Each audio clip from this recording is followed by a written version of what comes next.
Hello, Pittsburgh. I'm Zach Gibson, and this is Trib Lives from the Newsroom podcast, bringing you top stories from TribLive.com. The U.S. Centers for Disease Control and Prevention reports that 1 out of every 365 Black people has sickle cell disease. The sickle cell trait affects 10% of Black people compared to 0.3% of white people. Although the disease disproportionately affects Black people, it has also been seen in Hispanic people and those of Middle Eastern descent. Nearly 4,000 Pennsylvanians were reported to be living with the sickle cell disease by the end of 2020, according to the state sickle cell disease community-based services and support program. But recent medical achievements have made the mission of treating and even curing the disease a little bit more hopeful.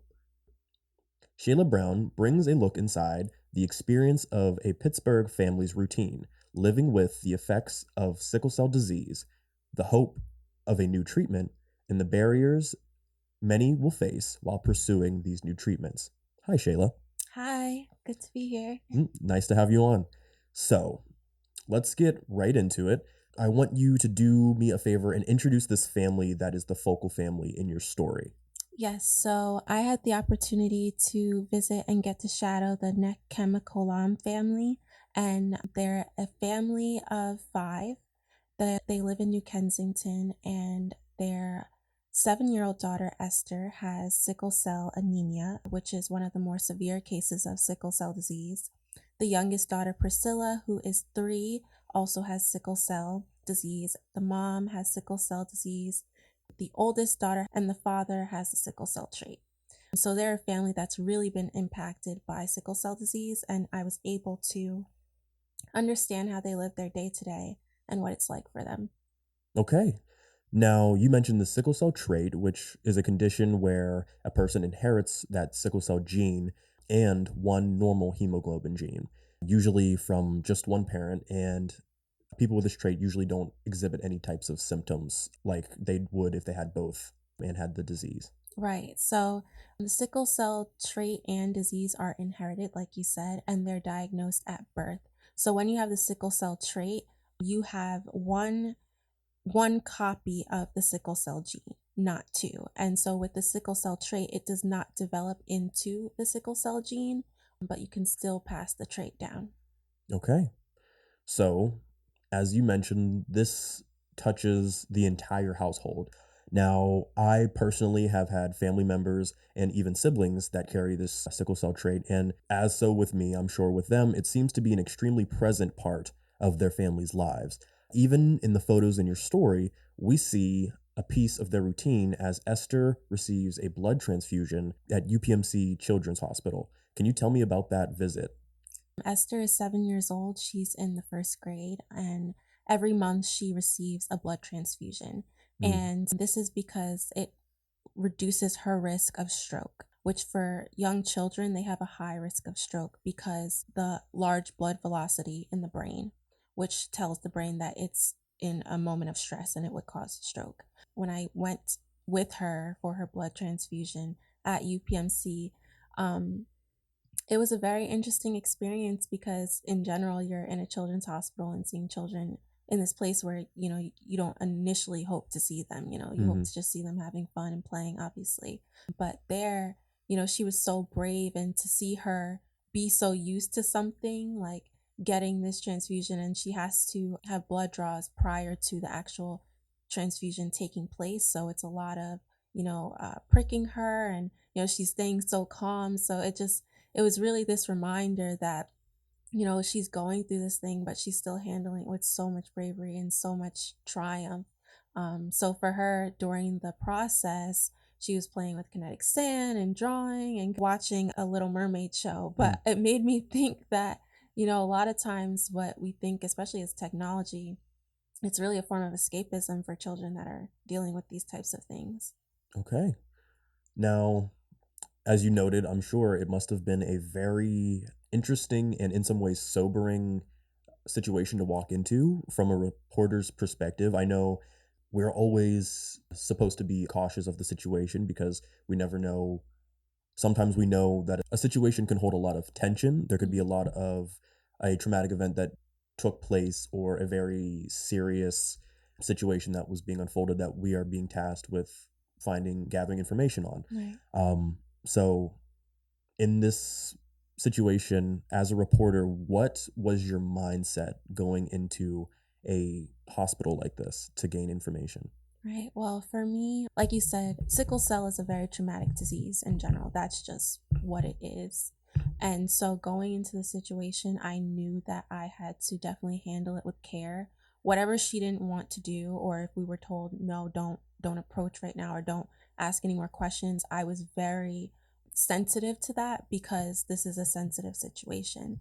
And also, thankfully, Claudine, which is Esther's mother, and Esther and Priscilla, they really welcomed me into their house. So I had been with them for months already, and they were very familiar with me, which made the situation more genuine in general. And they had a lot of comfort with me, which I was grateful for. But at any point when I did not want to feel like I was intruding or imposing or making her feel uncomfortable, because it's already something that her mom already has to set her mind, okay, you're doing this blood transfusion day. They already have to get her in a space where she's receptive to even doing something like this, because all around her there's kids screaming and crying, and so that's a lot already. And I was just very, understanding. If they asked me to stop, don't ask any more questions, it was important to respect that, and also just not cause more harm, which is always, the basic tenet and ethics of journalism. So while you're in this hospital, you get to speak with Dr. Enrico Novelli, the director of the Adult Sickle Cell Program at UPMC. Now, you already mentioned that the blood transfusions are necessary to prevent strokes, which are very high risk for young children. Can you tell me more about what Dr. Novelli had to say? Right. You get diagnosed with sickle cell through a blood test at birth in the United States specifically. And with this, they're able to determine, based on that test, if you as an infant have a high risk of stroke.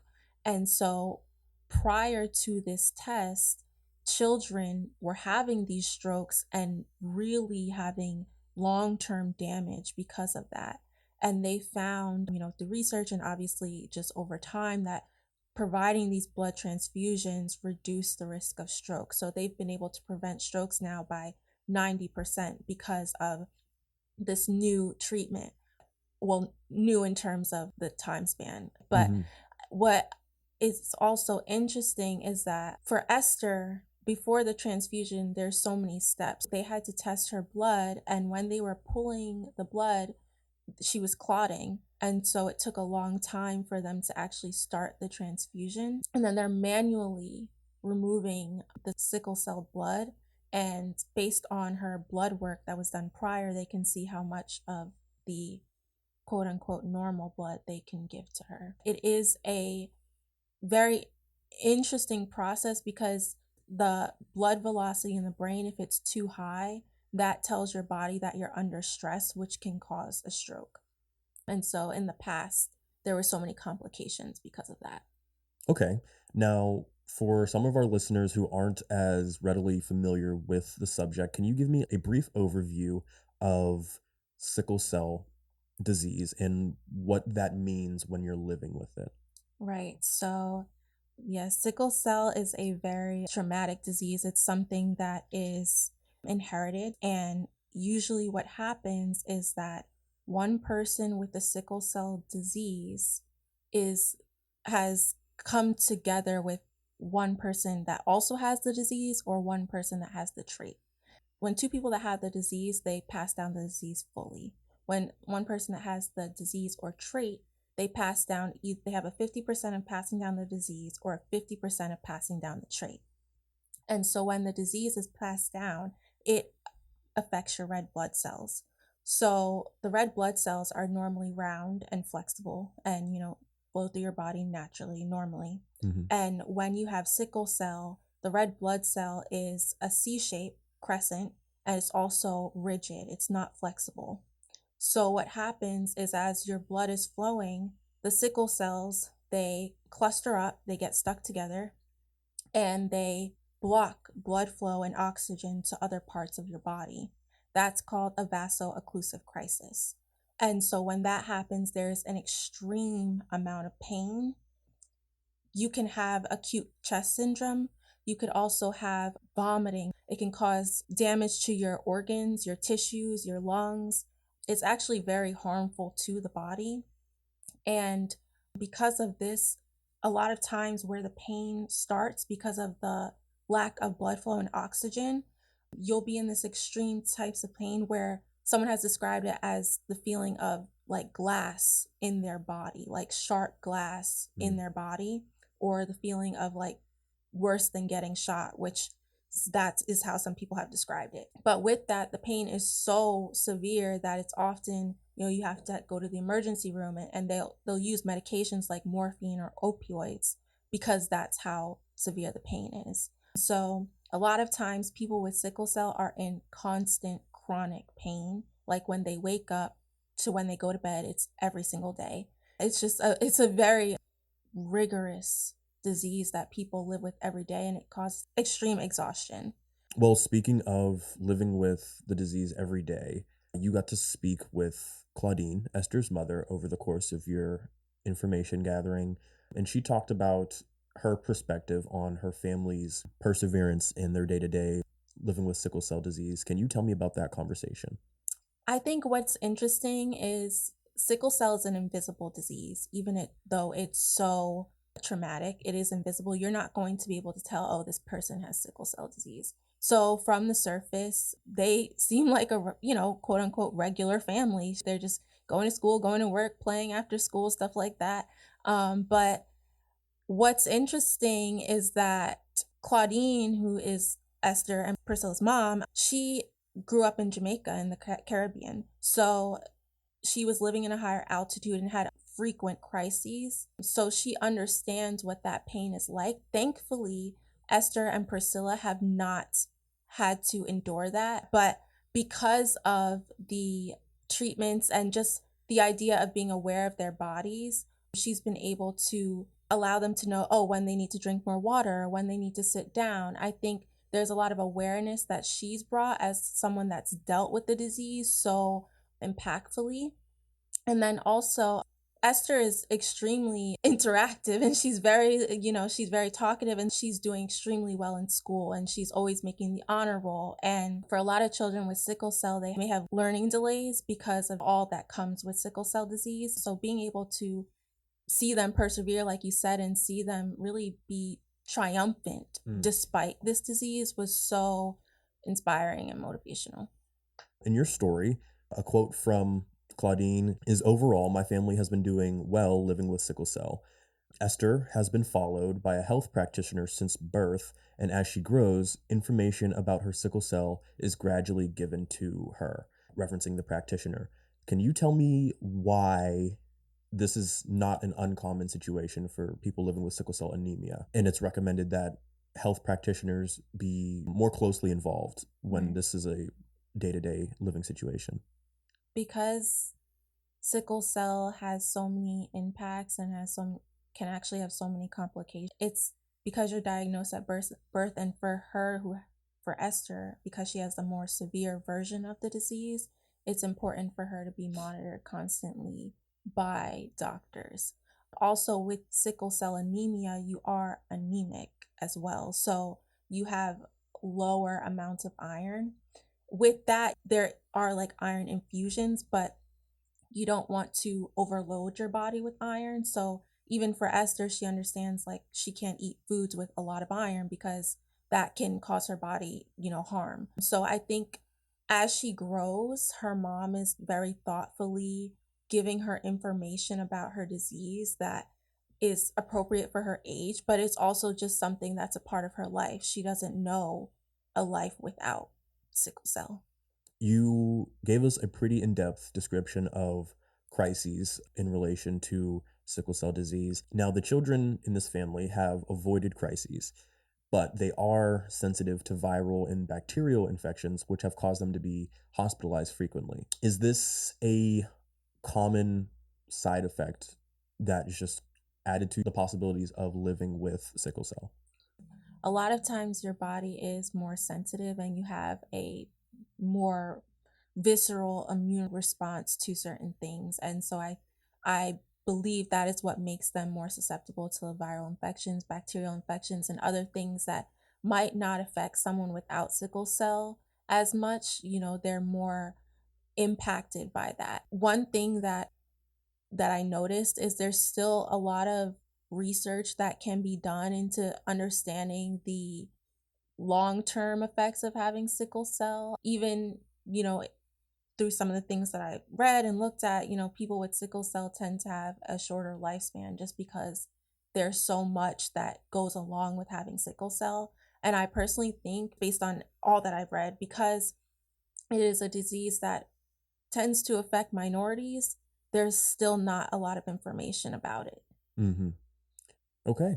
Before we move into our next section where we get a little bit deeper into the origins of sickle cell, there was something that stuck out to me from your conversations with Claudine. She says that the normal life experience sometimes has to take a back seat just due to the exhaustion that can come. As you mentioned, it's a very physically exhausting disease. There was a story that she alluded to when talking about life taking a back seat. Can you tell me about that conversation? Esther, along with her daughters, they planned to go on a family day and have, a birthday celebration for Esther.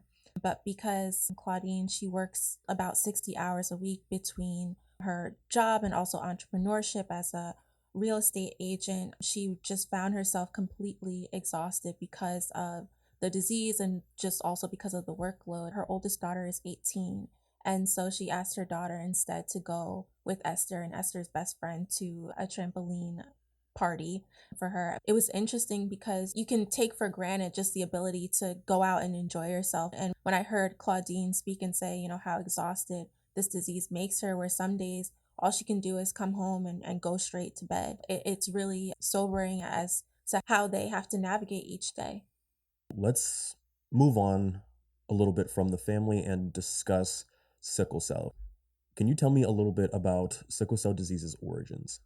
Yes, so sickle cell disease, the gene for the disease came about around 7,000 years ago. And it was found that people with the disease, they had a gene that protects them from malaria. So in any region where malaria was present, the people that have descended from that region typically are more susceptible to inheriting the sickle cell disease and the sickle cell gene. With that, the disease was first identified in 1910 in Chicago. But what is interesting is that a lot of descendants of sub-Saharan Africa, they are susceptible to inheriting the gene. And that doesn't just mean Black people, because a lot of the world started in Africa. You can see that there is a trend of Middle Eastern descent people, Hispanic people, Caribbean people, which have also descended from Africa, and also Ashkenazi Jewish people. So it was interesting to really look at that. And as I was doing the story and researching, obviously there is a point in history where there was the forceful enslavement of African people to America. So you see a high prevalence of Black people with the disease because of enslavement and the antebellum period. In addition to that, it was interesting to think of a lot of times enslaved people could have been seen as lazy or not doing work, where really people could have had this disease and still been enslaved. And what must that have been like? Okay. Now, let's talk sickle cell by the numbers. According to the National Heart, Lung, and Blood Institute, although the disease disproportionately affects Black people, it's also been seen, as you mentioned, in Hispanic people and those of Middle Eastern descent. The sickle cell disease affects more than 100,000 people in the United States currently and 8 million people worldwide. In the United States, 9 out of 10 people who have sickle cell disease are of African ancestry or identify as Black. About 1 in 13 Black babies are born with the sickle cell trait, meaning that they inherited the sickle cell gene from one parent. And 1 in about every 365 Black babies are born with sickle cell disease, meaning they inherited the sickle cell gene from each parent.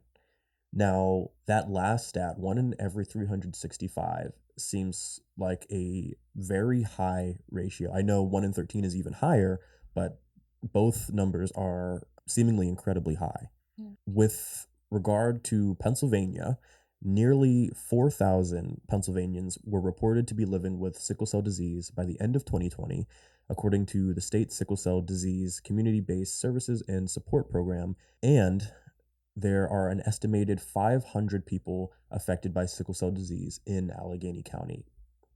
So, I'm asking now, Shaylah, is there a cure for sickle cell anemia or disease? Currently, there really is no cure. There's the only known what they're considering as a cure is a bone marrow transplant or a stem cell transplant. But still, there's sort of caveats to that because you have to find a match. If you don't have a match, you can't get the treatment. Michael Matthews, he's head of the Children's Sickle Cell Foundation, which is here in Pittsburgh. And his son has the disease but wasn't able to get a match. His siblings were not a match, so he wasn't able to receive that treatment. Okay. So, how do those living with sickle cell disease treat it or mitigate the effects? You can have the option of, like we just discussed, the bone marrow transplant or stem cell transplant treatment, as well as oral medication.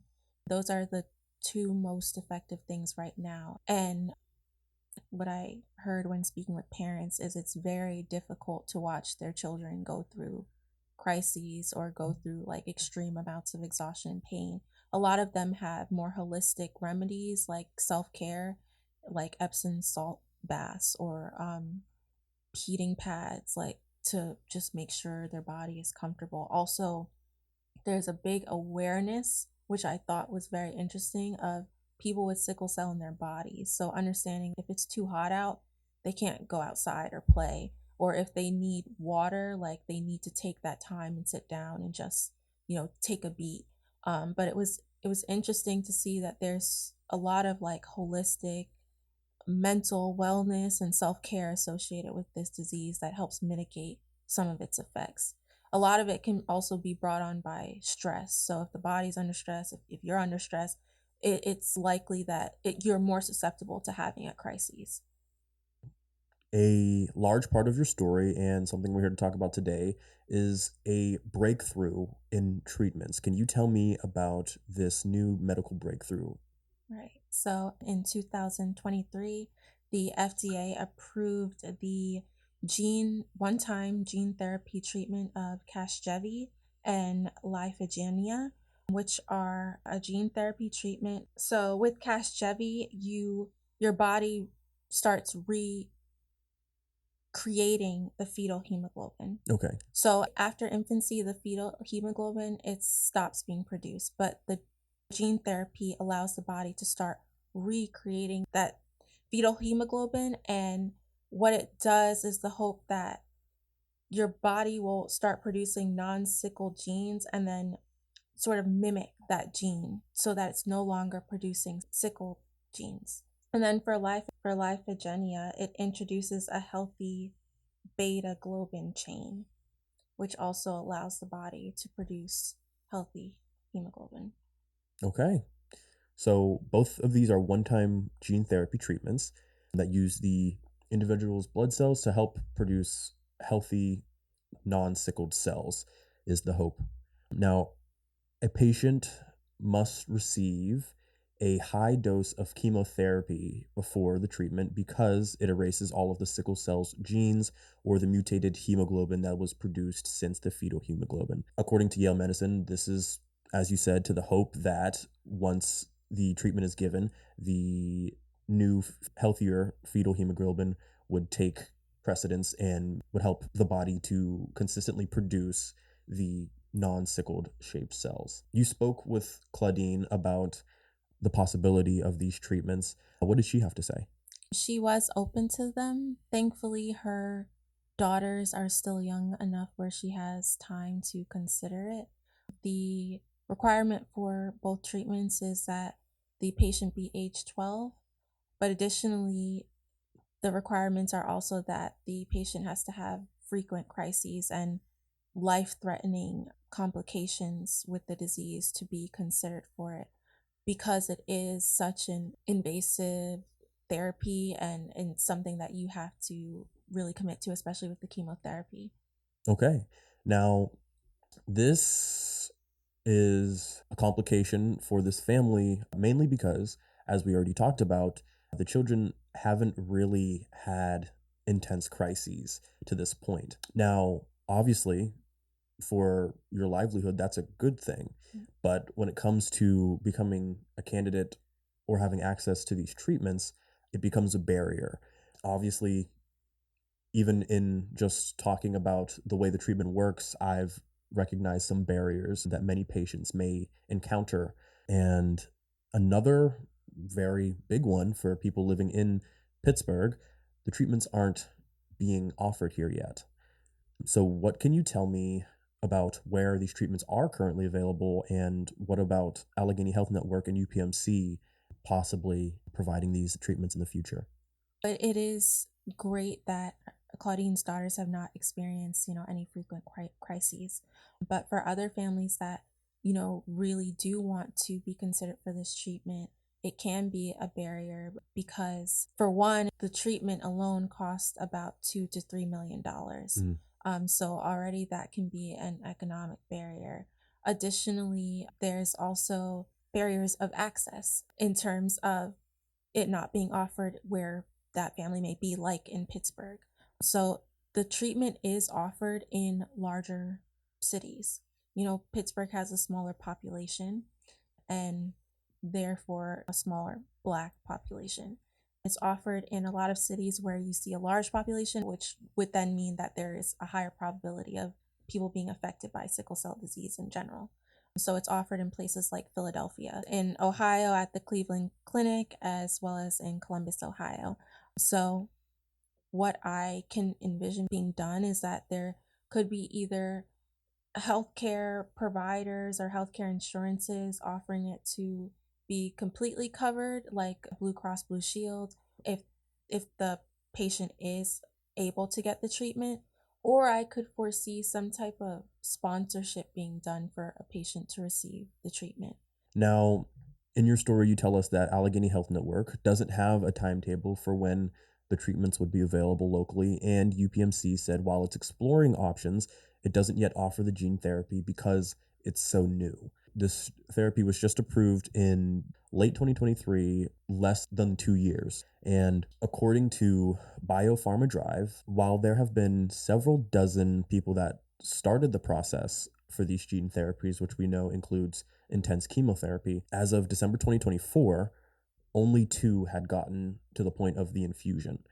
So I'm seeing a picture of a treatment that could very well be a broadsword in this mission to treat sickle cell, but there are a few barriers: locational access, economic challenges with the prices ranging between 2 to 3 million per patient, which, as you mentioned, it's not covered by all insurance plans. Blue Cross Blue Shield, Aetna, Cigna, and Point 23 Health do offer coverage for this treatment, as well as the candidacy requirements of patients 12 or older with frequent life-threatening crises. When you rattle them off like that, it seems like a lot of intense barriers that could be barring a lot of people and doing more harm than good. I want to ask you, Shaylah, are there any more types of barriers that could be barring candidates or keeping people from accessing or trying this treatment? Yes, so when I spoke with Michael Matthews, he brought up a lot of the skepticism that exists within the Black community and other communities of color about the medical field, simply because the history that has been documented of practices like the Tuskegee syphilis experiment and the founding of modern gynecology that was done on Black bodies and were harmful to them. And so having this distrust of this new gene therapy, which is so new, when you think about it, because people are born with sickle cell, and let's say someone that's 18 gets the treatment, you wouldn't be able to see those like what are the long-term effects, because there would be no oldest person to see, oh, this is how they were affected down the line. So, similar to what we saw with the COVID vaccine, there's still a lot of skepticism around this treatment, and still a lot of just reassurance that I think people need as they look into this.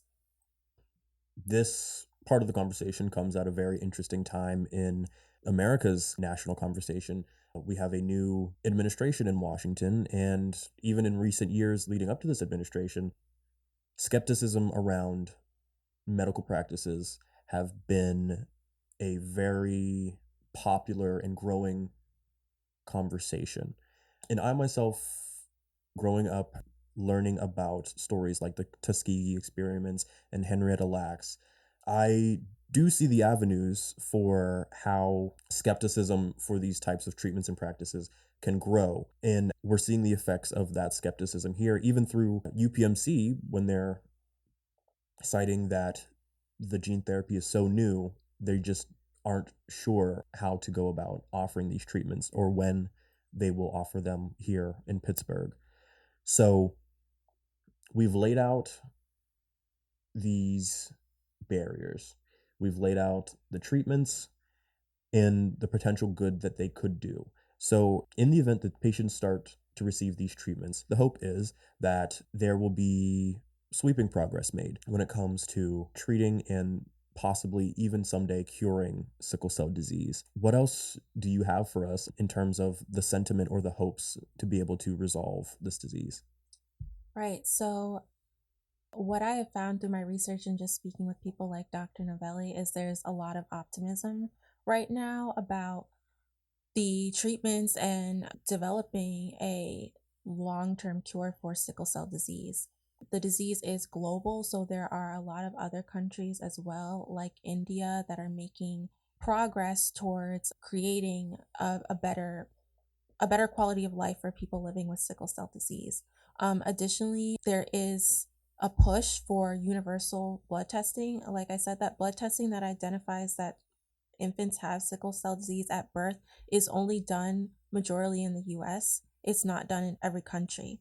What Dr. Novelli said is there's also hope of having like cocktail treatment. So taking medications and possibly receiving transfusions that can work together to prevent crises or prevent long-term impacts of the disease so that people can live a better quality of life even with the disease. There's more research being done right now because people are recognizing the prevalence and recognizing the need to find a cure.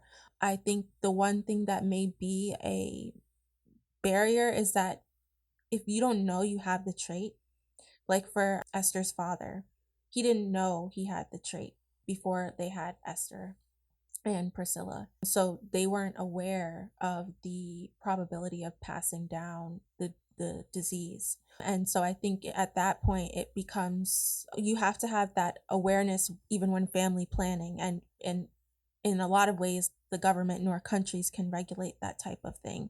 So that's what makes it a little tricky. And even when a person is treated and let's say their body is no longer producing sickle cells, they can still pass down the gene because the gene was not edited at the sperm and ova level, so they'd still pass it on to their children.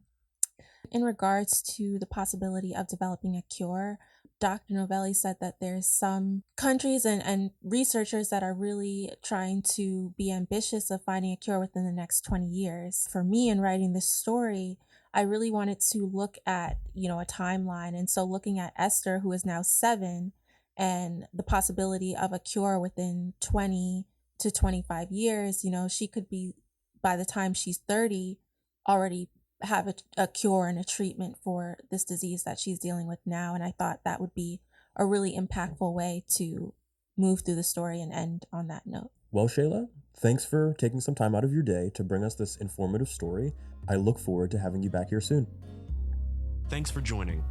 If you enjoyed this week's episode, share the podcast to help keep Western PA locally informed with insightful discussion and the latest news from your area.